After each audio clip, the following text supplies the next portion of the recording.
You've been told that being alone is a weakness, a curse. But what if the quiet you fear is actually the forge where true power is born? The Stoics knew a secret. Loneliness is a trap, but solitude is the ultimate weapon. Welcome to the power of being alone. We live in the most connected era in human history, yet we are drowning in an epidemic of profound isolation. You can reach across the globe in a fraction of a second, broadcast your thoughts to thousands, and surround yourself with a perpetual hum of digital voices. Yet, when the screen goes dark and the room falls quiet, a heavy, suffocating feeling often creeps in. Society has conditioned us to fear this quiet. We are taught from a young age that being alone means being unwanted, being left behind, or being inadequate. We equate physical isolation with social failure. We flee from it, filling every empty second of our days with music, podcasts, scrolling, socializing, and mindless distractions. But the ancient Stoics understood a fundamental truth that modern society has forgotten. There is a monumental difference between loneliness and solitude. Loneliness is a state of lack.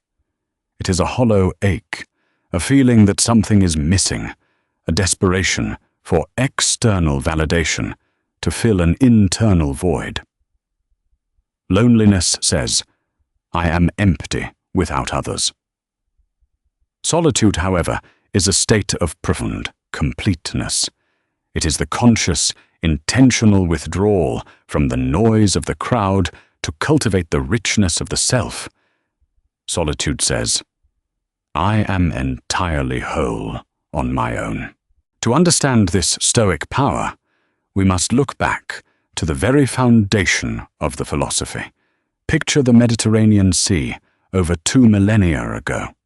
A wealthy Phoenician merchant named Zeno of Citium is sailing with a cargo of rare purple dye, the most valuable commodity of his time, representing his life's work, his fortune, and his identity. Suddenly, a violent storm erupts. The ship is torn apart. Zeno survives, washing up on the shores of Athens, but his entire fortune, his status, and his previous life sink to the bottom of the ocean. He was suddenly, brutally, alone. Stripped of his wealth, his crew, and his identity as a successful merchant, he was a stranger in a strange city. According to modern definitions, this was the ultimate tragedy. He should have been consumed by despair and loneliness. But wandering the streets of Athens in his newfound isolation, Zeno found his way to a bookseller, read about Socrates, and eventually founded the school of philosophy we now know as Stoicism. Zeno discovered that when everything external is stripped away, when the noise of the world, the approval of society, and the comfort of wealth are gone, you are left with the only thing that truly belongs to you, your own mind. In his forced solitude, Zeno did not find emptiness, he found invincibility. He later famously said, "I made a prosperous voyage when I suffered a shipwreck." Being alone strips away the illusions we build around ourselves. When you are constantly surrounded by others, you are constantly performing. You adapt your behavior, your words, and even your thoughts to fit the expectations of your family, your friends, your co-workers, and society at large. You become an amalgamation of what other people want you to be. You wear masks. Over time, if you never step away from the crowd, the mask becomes fused to your face. You forget who you are beneath the expectations. Marcus Aurelius, the Roman emperor, and one of history's greatest Stoics, was surrounded by people constantly. He had advisors, generals, sycophants, and millions of subjects. He could have any distraction, any pleasure, any company he desired at the snap of his fingers. Yet, he actively sought out solitude. He realized that true power did not come from the crowds chanting his name in the Colosseum. It came from his ability to retreat into what he called his inner citadel. In his private journal, Meditations, Kevin wrote, "Nowhere you can go is more peaceful, more free of interruptions than your own soul. Retreat to consult your own soul, and then return to face what awaits you." This is the first secret of the unstoppable Stoic mindset. You must stop viewing being alone as a punishment and start viewing it as a sanctuary. Your mind is a fortress, but it can only be fortified in the quiet. When you learn to separate your physical state of being alone from the emotional panic of loneliness, you unlock a superpower. You realize that you do not need the constant background noise of the world to justify your existence. You can sit in an empty room, breathing in the silence, and feel completely, utterly at peace. This transition from fearing loneliness to craving solitude is not easy. It requires you to pass through a psychological withdrawal. The first time you intentionally unplug and sit with yourself, the silence will feel deafening. Your brain, addicted to the dopamine of social interaction and digital noise, will scream at you to pick up your phone, to call a friend, to turn on the television. It will feel uncomfortable. It will feel lonely. But if you can endure that initial discomfort, if you can sit still through the storm of your own restless mind, the noise will eventually settle. The waters will calm, and you will begin to hear your own true voice for the first time in years. In the 17th century, the brilliant French mathematician and philosopher Blaise Pascal made a terrifyingly accurate observation about human nature. He wrote, "All of humanity's problems stem from man's inability to sit quietly in a room alone." Consider how profoundly true that statement is in our modern era. Why is the simple act of sitting alone in a quiet room so agonizingly difficult for the average person? Why do we feel a physical, almost painful itch to reach for our smartphones, turn on a podcast, or call a friend the moment the room falls silent? We run from the silence because when you remove all external distractions, the glowing screens, the busy work, the social drama, you are forcefully positioned in front of the unyielding mirror of your own soul. In the quiet, there is absolutely nowhere left to hide. You cannot drown out the voice of your conscience with a Spotify playlist. You must stand naked before your deepest insecurities, your past failures, your lingering regrets, and your mounting anxieties about the future. You must face the raw, unfiltered, often uncomfortable reality of exactly who you are behind closed doors. This is precisely why the masses flee from solitude. The reflection in that mirror is too harsh, too demanding. They would much rather drown in the chaotic, numbing noise of the crowd than face the silent, piercing judgment of their own minds. But for the aspiring Stoic, this mirror is not a monster to be feared. It is the ultimate forge of self-mastery. If you wish to be truly unstoppable, you must redefine your relationship with power. True, unbreakable power is never exerted over other people. It is exerted entirely over the self. You can conquer industries, amass billions of dollars, and command armies of employees.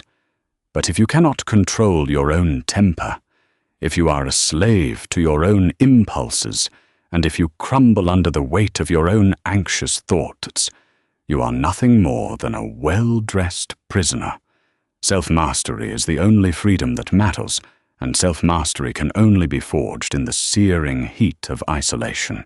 Consider the life of Seneca the Younger. He was not a monk living in a cave. He was a brilliant playwright, a towering intellectual, and one of the wealthiest statesmen in the Roman Empire. He served as the primary advisor to Emperor Nero, navigating a political court defined by rampant paranoia lethal backstabbing, and horrific executions.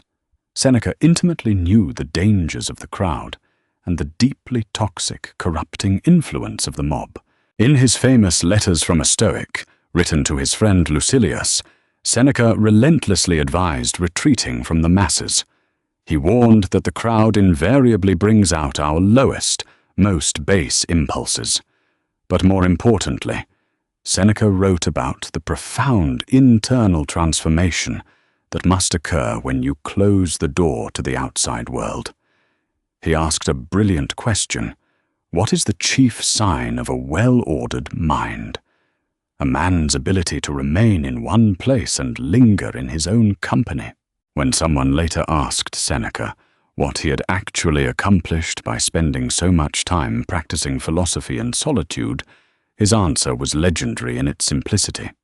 I have become a friend to myself. Pause and think about how monumental that achievement is. How many people do you know who genuinely, truly enjoy their own company? How many people treat themselves with the same grace, respect, loyalty, and honest critique that they would fiercely offer to their closest friend? Most people are their own worst, most vicious enemies. In solitude, they do not mentor themselves. They tear themselves apart with relentless self-doubt, catastrophizing about the future and ruminating endlessly on the past. When you embrace the Stoic mindset, you use your time alone to actively, consciously build this internal friendship. You step into the role of your own mentor.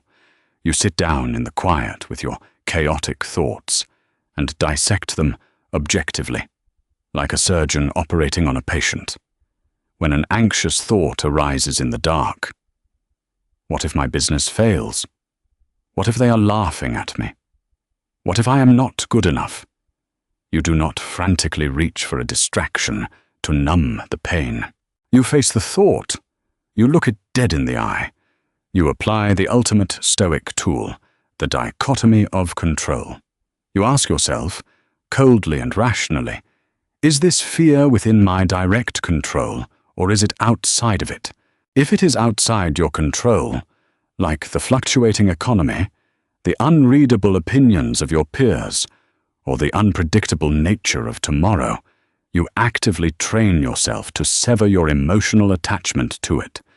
You repeat the maxim of Epictetus: some things are in our control, and others not. This is not a passive exercise. It is intense psychological weightlifting, like a blacksmith hammering a glowing piece of iron on an anvil. Every single time you face a terrifying emotion in solitude and defeat it with pure logic and reason, your mind becomes infinitesimally stronger. You are actively forging a suit of psychological armor that cannot be pierced by the chaos of the external world. Furthermore, solitude is the only authentic environment where deep, meaningful resilience can be cultivated. Look at the great Stoic Cato the Younger, a man whose name became synonymous with absolute moral integrity and an unbending defiance of tyranny. Cato did not build his legendary toughness by reading scrolls in a comfortable library. He used his time alone to practice extreme, voluntary hardship. Cato would intentionally walk bareheaded through the blazing, punishing Roman sun, and he would march through freezing, torrential rainstorms without a cloak.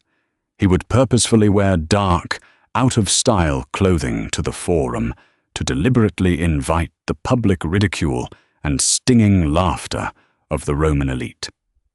Why? Not because he hated himself, but because he was using his alone time to toughen his mind. He was inoculating himself against the fear of physical discomfort and the fear of social embarrassment. He practiced suffering in isolation so that when actual hardship inevitably struck, he was already immune to its terror. You too must use your solitude as a private training ground. When you are alone, practice voluntary discomfort. Take the freezing cold shower. Fast from food for 24 hours to prove to your body that your mind is in charge. Turn off your phone for an entire weekend and endure the digital withdrawal. Read dense, difficult books that aggressively challenge your comfortable worldview. Meditate deeply on your own inevitable death, memento mori, not to become depressed, but to desperately appreciate the fleeting, precious present moment. Write down your core principles in a journal and hold yourself brutally accountable to them, free from the corrupting desire for praise or the paralyzing fear of judgment. When you spend enough hours sweating in this silent forge of solitude, something magical happens. You completely stop being a reactive creature. When you eventually unlock the door and return to the noise of the crowd, to the stressful workplace, to the demanding relationships, you bring an ocean of stillness with you. When someone hurls an insult at you in a meeting, you don't instantly flare up in blinding anger, because you have already spent countless hours in solitude mastering your ego. When a sudden, catastrophic crisis strikes your family, you don't collapse into a panic attack, because you have already retreated to your inner citadel 1,000 times and mentally rehearsed for adversity. You become an unbreakable anchor in the storm for everyone around you, simply because you have done the grueling work of learning how to anchor yourself when no one else was watching. The person who is completely, totally comfortable sitting with their own darkness can never be threatened by the shadows of the external world. They have faced the monster in the mirror, looked into its eyes, and tamed it. This profound self-mastery is what makes you formidable. It makes you a true force of nature. Because while everyone else is frantically scanning the horizon for a savior, you have smiled, looked inward, and realized that the only savior you will ever need is already beating inside your own chest. If you want to identify a person's true master, you do not need to look at their bank account, their job title, or their physical location. You only need to look at what they fear losing. For the vast majority of the human population, their master is the crowd. They are terrified, above all else, of losing status, losing approval, or being ostracized by the tribe. Because of this deeply ingrained fear, most people live their entire lives on a psychological leash. They allow the invisible hands of society to mold their identities. They choose their university degrees to impress their parents. They buy expensive, depreciating assets to impress neighbors they do not even like. They bite their tongues and suppress their most authentic thoughts to avoid offending the digital mob. Every day is a performance. Every action is calculated through the lens of a terrifying question: what will they think of me? They are absolute slaves to external validation. The most terrifyingly powerful weapon a human being can wield is complete, unshakable independence from the good opinion of others. This is the ultimate peak of the Stoic mindset. It is a psychological freedom so profound that it makes you practically untouchable, and it can only be reached by someone who has learned to harness the sheer power of being alone. When you realize that you are whole, complete, and entirely safe in your own solitude, the psychological leash snaps. You stop looking at other people as the ultimate judges of your worth. You step back, look at the crowd, and realize a sobering truth. The crowd is fickle, irrational, and deeply unhappy. Why on earth would you sacrifice your precious peace of mind to seek the applause of people who do not even have peace within themselves? Epictetus understood the dynamics of freedom and slavery better than anyone in the ancient world. Before he became a legendary Stoic teacher, he was a literal slave in the Roman Empire. His body was owned by another man. Yet Epictetus realized that physical chains were absolutely nothing compared to the self-imposed mental chains of seeking approval. He observed that many free Romans, wealthy politicians, and powerful merchants were far more enslaved than he was, simply because they were chained to their reputations. Epictetus taught that if you want to achieve true freedom, you must be willing to let go of the exhausting desire to look good to others.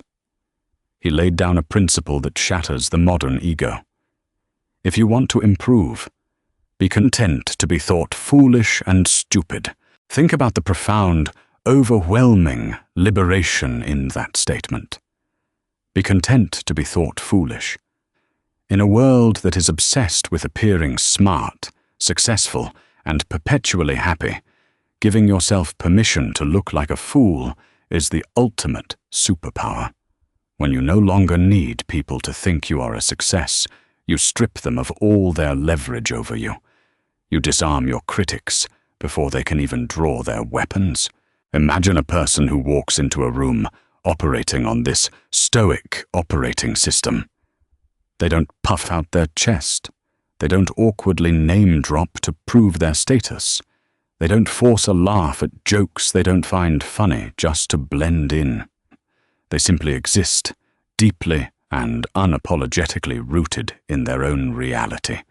If people praise them, they are politely indifferent. They know praise is just breath in the wind, entirely out of their control. If people insult them, they are equally indifferent. They know insults are merely reflections of the critic's own inner turmoil, not objective reality. This person is unstoppable. You cannot bribe them with flattery, and you cannot break them with criticism. They have meticulously built their identity in the quiet, unjudged spaces of their own solitude, and therefore no crowd possesses the authority to take it away. This was the exact mindset adopted by Marcus Aurelius, a man who occupied the absolute pinnacle of human hierarchy. As Emperor of Rome, he was constantly showered with absolute adulation. He was literally worshipped as a deity in eastern provinces. Millions of people lived and died on his command. He could have easily drowned in the intoxicating syrup of external validation. Yet, in his private meditations, written alone in his tent, he ruthlessly deconstructed the concept of fame. He reminded himself daily that the people praising him would soon be dead, and he himself would soon be dust. He visualized the vast, terrifying expanse of eternity to shrink his own ego. He wrote, "The universe is change. Our life is what our thoughts make it. What is it that we should value? The clapping of hands? No. Nor the clacking of tongues, which is all that public praise amounts to." He recognized that the applause of the crowd was empty, echoing noise. To become unstoppable, you must cultivate this exact brand of Stoic detachment. Being alone is the ultimate test of this detachment. When you sit in your room by yourself on a Friday night, while everyone else is out at parties or posting the heavily edited highlights of their lives on social media, observe what your mind does. Does it panic? Does it feel inadequate? Does it feel left out? If it does, you are still bound by the chains of external validation. You still subconsciously believe that your worth is tied to being seen by the tribe. But when you can sit in that exact same room, read a difficult book, write intensely in your journal, or simply sit and think and feel a deep, resonating joy that you are precisely where you are supposed to be, that is the very moment you step into your power. We must be crystal clear here. The Stoic who loves being alone is not a bitter hermit who hates the world. Detachment does not mean misanthropy. The Stoic still deeply loves their family, still builds businesses, still participates in society, and still fights to improve the world. But they do so from an unshakable place of strength, not a pathetic place of need. When you don't need people to validate your existence, you can finally love them purely. You can lead them effectively because you aren't afraid of making unpopular decisions. You can give your gifts to the world without secretly, bitterly demanding applause in return.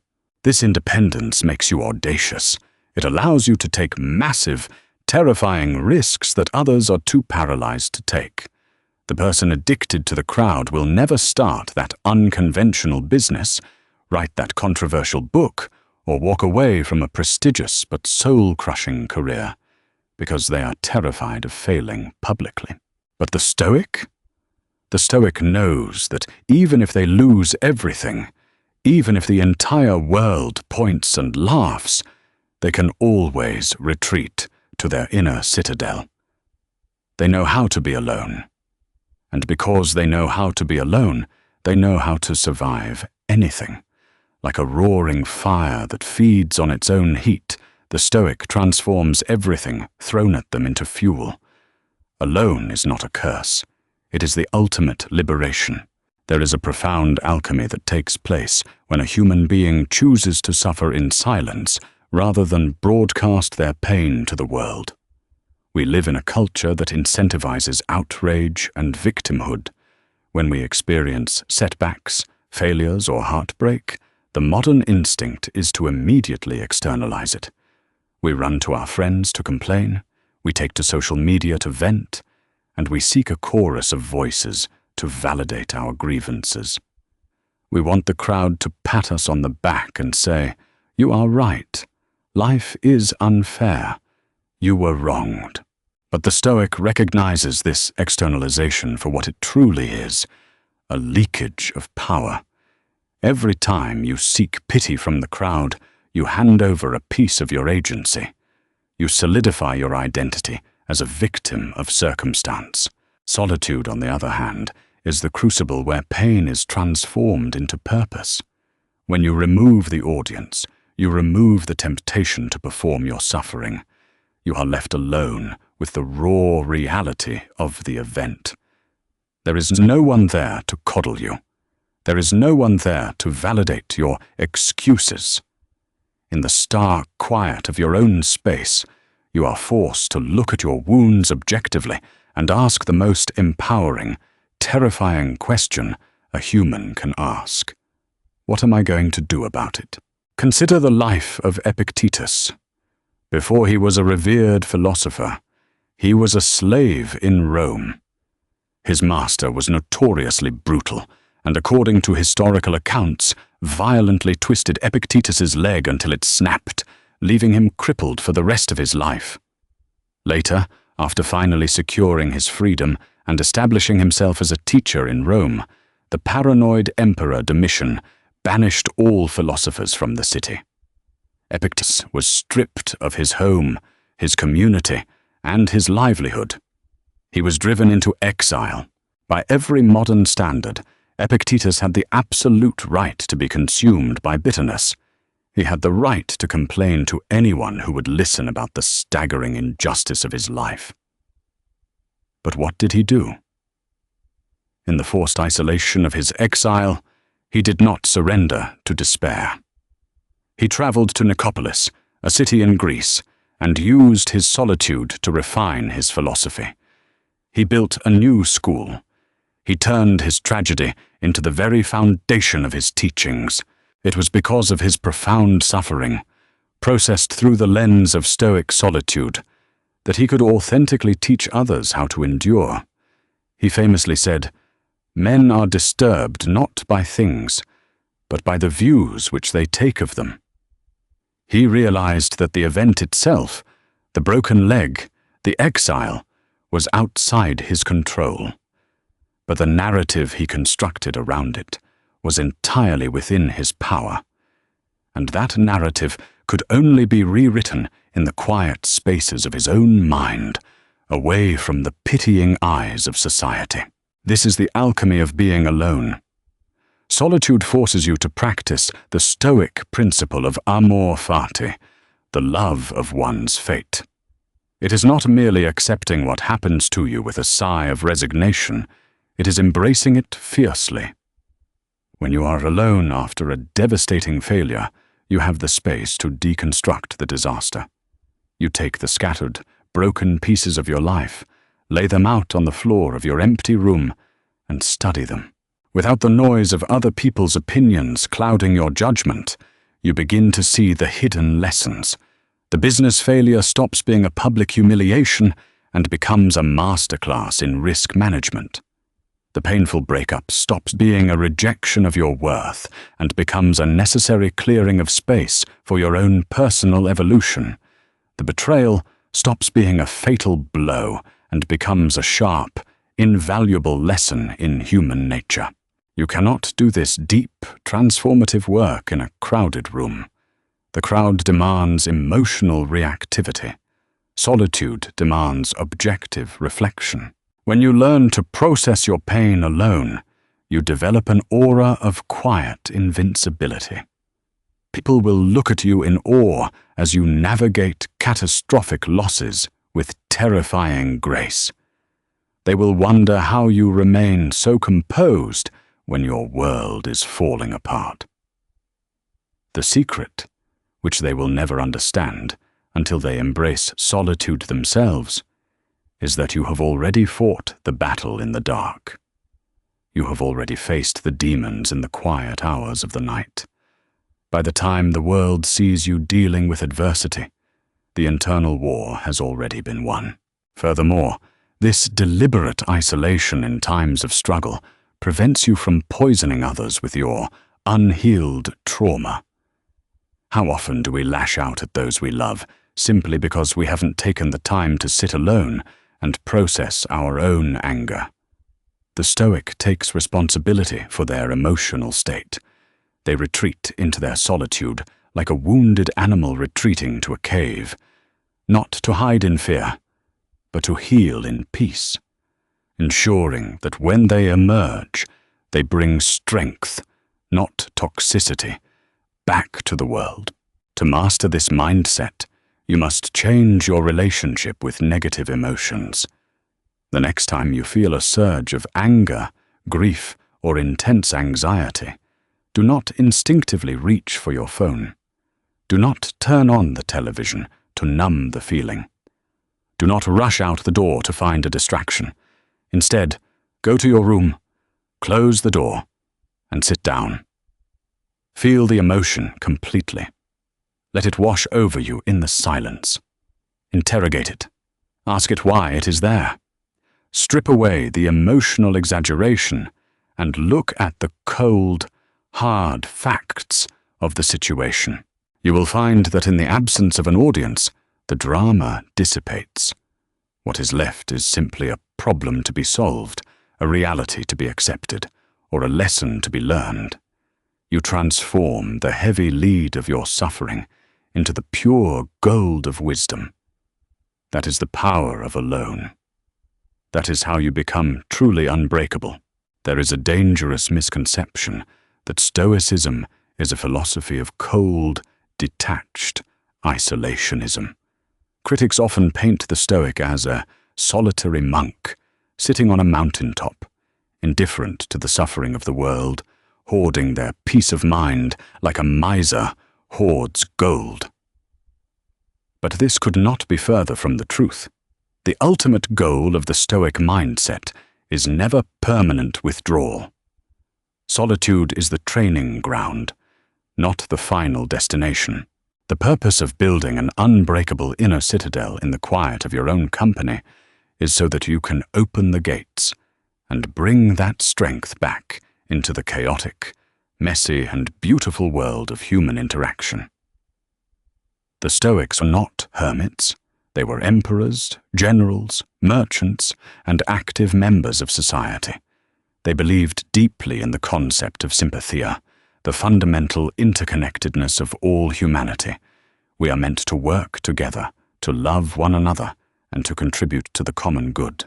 But you cannot effectively serve the whole if you are fractured into a million pieces by the demands of the crowd.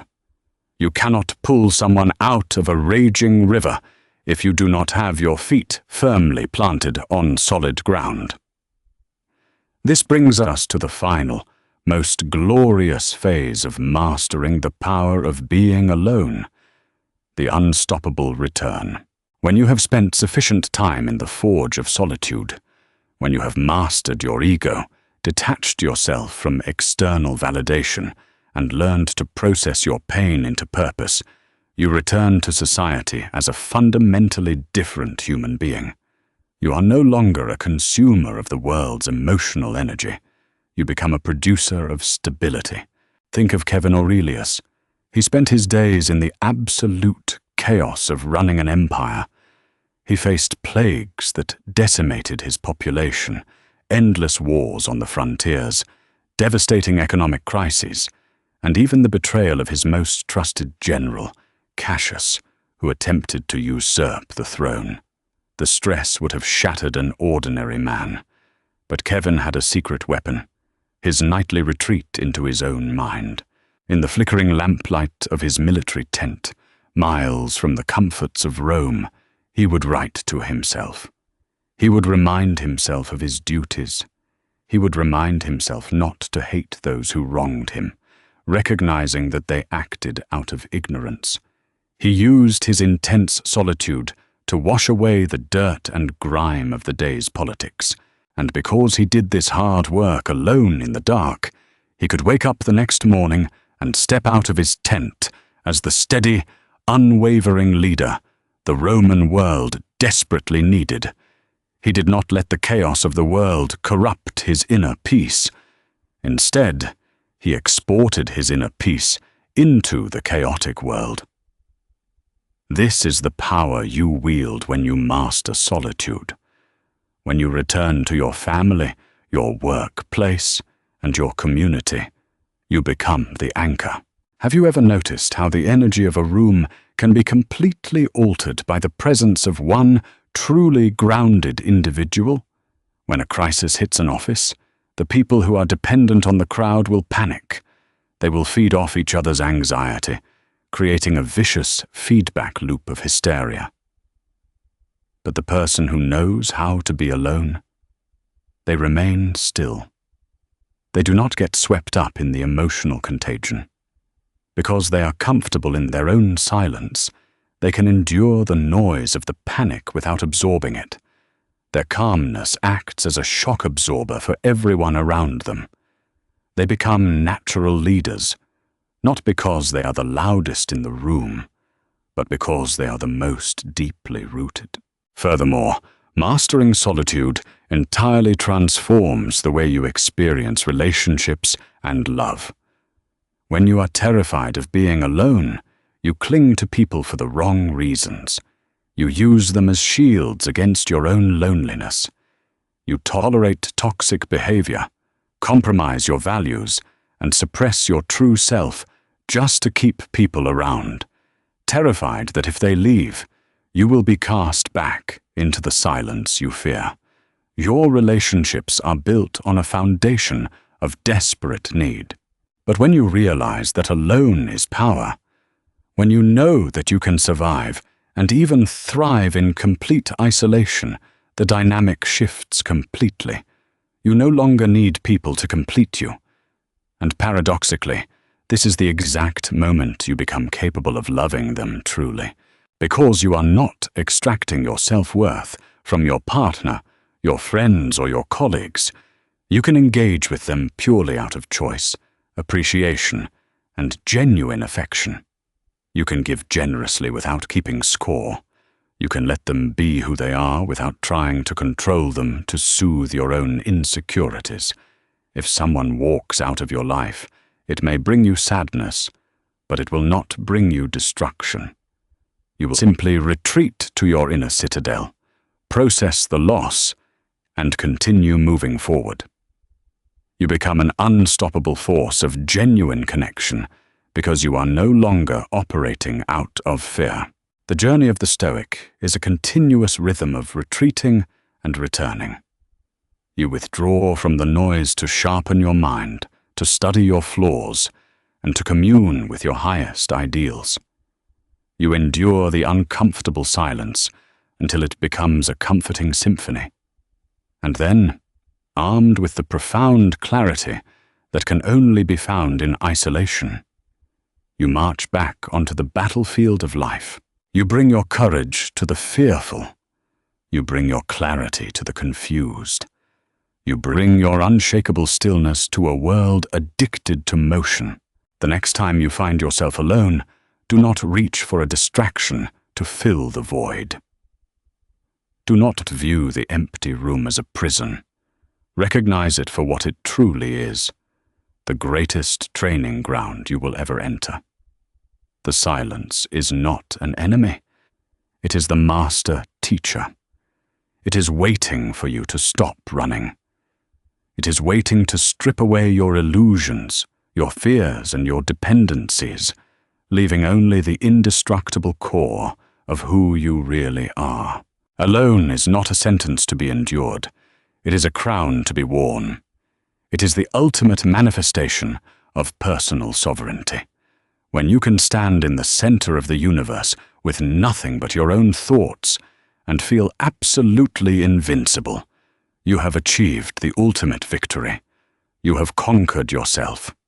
And the person who has conquered themselves is the only person who can never, under any circumstances, be defeated by the world.